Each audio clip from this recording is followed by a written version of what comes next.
Hi there, welcome to another video of mine today to my YouTube channel. So thank you for continuing to come out here, continue to supporting me and my blog, bankruptcy.blog, as you can see there on the screen. I do appreciate it, and I do appreciate your comments and your emails.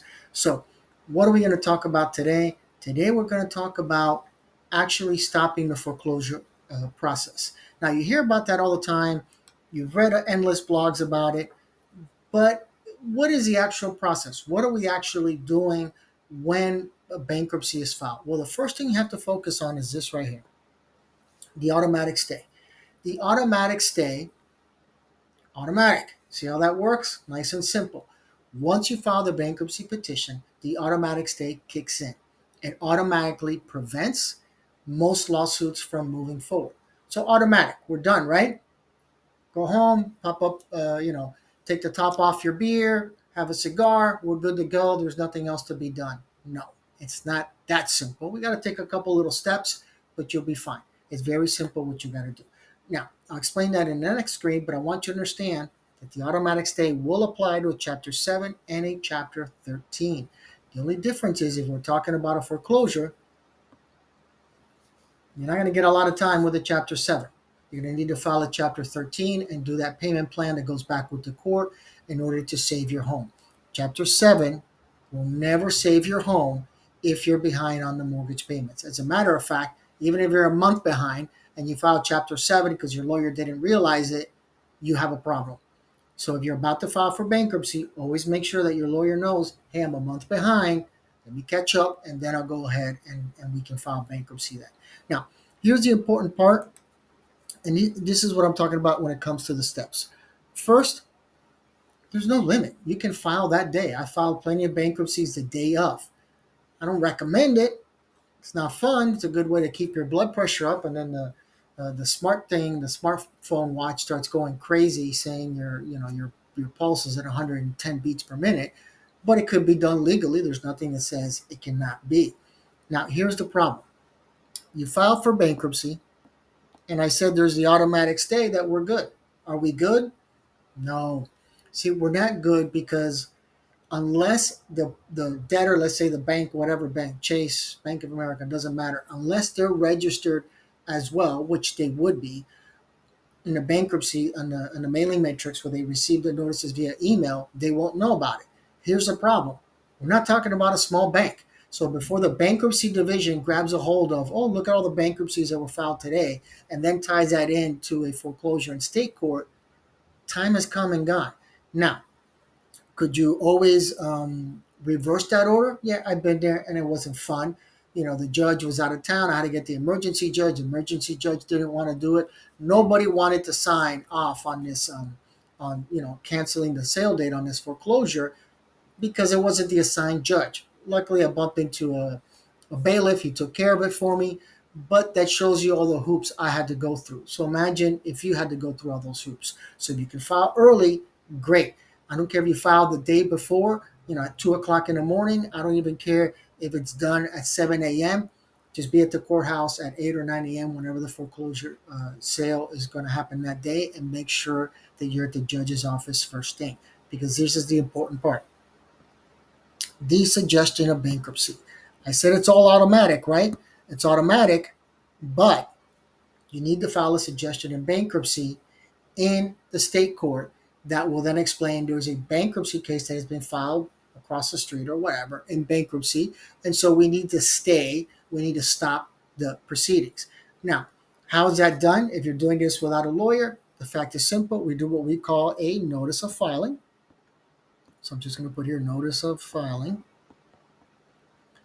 And it's a template, and you'll see that says, now comes the undersigned. Let's say if I'm filing it, and hereby files this suggestion of bankruptcy that was filed at, whatever, March 1st at, 9 a.m., and there's a sale date pending, blah, blah, blah. It's just a simple one-page thing because there's no actual motion that you need to file. I see a lot of times lawyers go to court and they say a bankruptcy was filed, I'm making a motion. There is no motion. That shows me it's a lawyer who hasn't been around long enough to understand that the automatic stay, remember, this is federal court. So that's a horrible F there. This is federal court, and federal courts tell state court what to do. Make it simple. The the U.S. Constitution, that is known as the supreme law of the land. Who are the nine justices? The Supreme Court. Get it? That's what's called the supremacy clause. And so once the Supreme Court issues a ruling, all the other states have to abide by that. Now, when federal court, because we're in bankruptcy, is federal court, when bankruptcy is filed, then that's it. The state court proceedings are automatically stop. But the term automatic doesn't mean like everybody understands what's going on. That's why you have to file the notice of filing and say attached is a suggestion of bankruptcy. But those lawyers who do that, they're kind of revealing their inexperience because you don't need to make a motion. You just have to show the fact that this bankruptcy was filed, and that's it. Now, how do you get to a suggestion of bankruptcy? Simple enough. When you file for bankruptcy, if you're using Pacer, there's a section there where you can just click and get that information. Worst case scenario, you could always go to the clerk's office. Here's a catch. Some courts will say, we're not accepting that. We need a certified copy. So if it just happens, hopefully, that the bankruptcy court is located, in the same area, same county, big counties, you see that, Miami, Broward, Palm Beach, they have that. But if not, it has to be a situation where you go to the clerk's office, get a certified copy, and then literally run across the street with your notice of filing and say, look, I filed bankruptcy.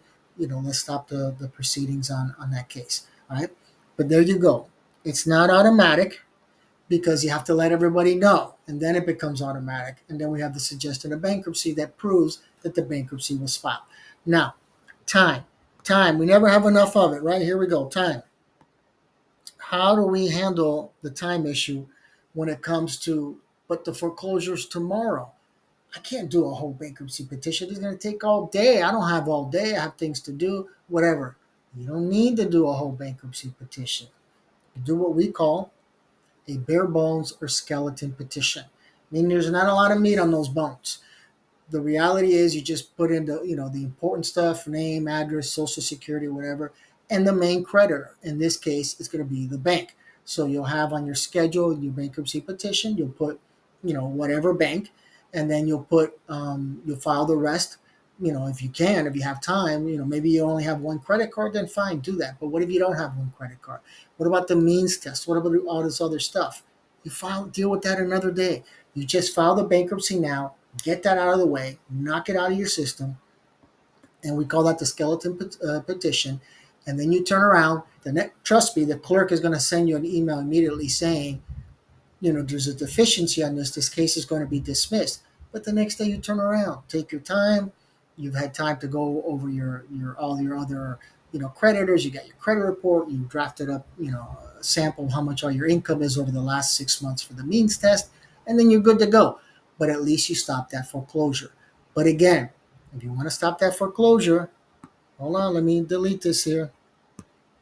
I better see the suggestion of bankruptcy, because without that, there's a good chance the clerk says, no, thank you. Just walking in the court saying, I filed bankruptcy, not good enough. Just filing a motion that's not needed.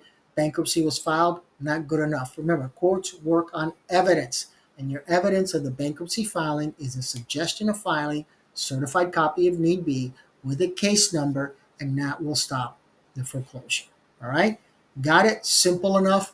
Automatic stay works in Chapter 7 and Chapter 13.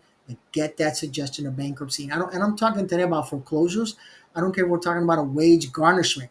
You have to send a wage garnishment to the other lawyer that's representing the whatever creditor and let them know, hey, I filed for bankruptcy, so come on, stop.